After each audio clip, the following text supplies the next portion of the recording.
Hello guys, welcome back to FilmyFool, all things pop culture right here. I am back with another episode of the FilmyFool Rewind. This is episode 2 and I am talking about an exceptional filmmaker, a legend, an icon, Alfred Hitchcock, and one of his most amazing films. Actually, the entire library is benchmark, hallmark, but this one is very, very special. I wanted to go into details and talk about why I love this so much. I caught a repeat viewing of this film when I was traveling on a flight. Last time I saw it was 20 years ago. Ages beautifully, like every Hitchcock film. And he is just the master of suspense, the master of thrillers. And if you haven't watched a Hitchcock film, I would recommend that you watch either Birds, Dial M for Murder, Vertigo. Any of these is just unbelievable filmmaking. Let's get down to Dial M for Murder. Do you really believe in the perfect murder? Why not? Well, because in stories, things usually turn out the way the author wants them to, and in real life, they don't. Biggest surprise for me was first the length of the scenes. You have scenes that are going on for 12 minutes, 13 minutes on an average. And today, with thrillers, you don't see that at all. The entire film of a runtime of 110 minutes, maybe 105 minutes, is roughly 15 scenes, 18 scenes. So you can imagine the length of each of these scenes. Today, if you watch a thriller, a Gone Girl, any of those kind of films, you would have an average of 60 scenes, maybe 70 scenes that are bunched together and sharp, fast cuts. Scenes are 1.5 to 3 minutes, maybe. And you don't have scenes with single takes. You have sharp cuts so that you are always on the edge. And here comes Hitchcock years ago. And that's why he's called the master of suspense, the master of thrillers, because these are long drawn dialogues between two characters. 12 minutes, 14 minutes. It's unbelievable. And you do not get bored. You do not think that this is a long scene. You are just completely engrossed. It is absolutely fabulous filmmaking. He is a genius at work. And if you haven't seen Hitchcock, guys, please do watch and cherish the kind of films that this person has made. Absolutely incredible. You're trying to blackmail me into murdering your wife? Coming down to it, my favorite scenes here and why I love this so much. Hitchcock's genius here is not the writing. He's not written it. His genius is knowing that the written material is almost perfect. So let's not deviate from that. He uses that and adds his mastery. Let me break it down for you. The story is an ex-pro tennis player who is in the know of the fact that his wife is possibly having an affair or had an affair and wants to kill her now.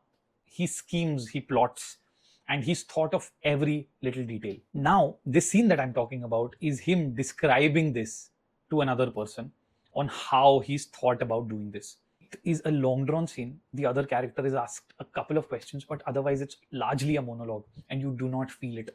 And there is very little camera movement as well. Whatever is there is around the living room. Another aspect of this film is that 90% of this film is shot in a house.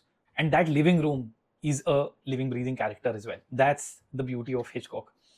So that scene will tell you what great writing is, what exceptional direction is. A few minutes' work, that's all it is. £1,000 in cash. And now, the time bomb thesis. It's about two people having a conversation and there being a time bomb below it. Now, if the two people having a conversation do not know about it, the audience doesn't know about it, the impact jolts you for a few seconds. But if it's a 12-minute conversation, and as the audience, you already know that there is a bomb that's going to go off, you are at the edge of your seat the entire time. And just that entire feeling is what Hitchcock knows how to bring about. You as the audience have been told that this is how a murder is going to take place. So when the actual time comes about, you know that this is going to happen. Fact that you know makes it even more tense. It's just such a special way to deal with thrillers, and I loved that about Dial M for Murder. The first scene that really hit me was this, where the entire murder is described. The second one, where the murder actually happens. The way Hitchcock shoots this is exceptional, because you do not see the intended victim's face once the attack starts. All you see is her hands. And it's been shot from under the table. The angle is very, very weird, awkward, but all you see is the attacker and the hands of the victim, intended victim in this case, and the hands trying to grasp at straws, trying to figure out if there is anything nearby that can be used to defend. Hello.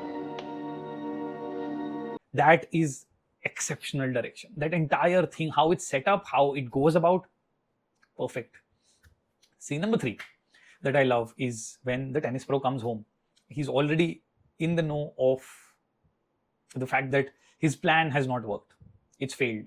And now he's trying to make amends. He's trying to figure out how he can save himself and pin it on the person who was hired to do the job. Why it's special is because of how it flips the situation.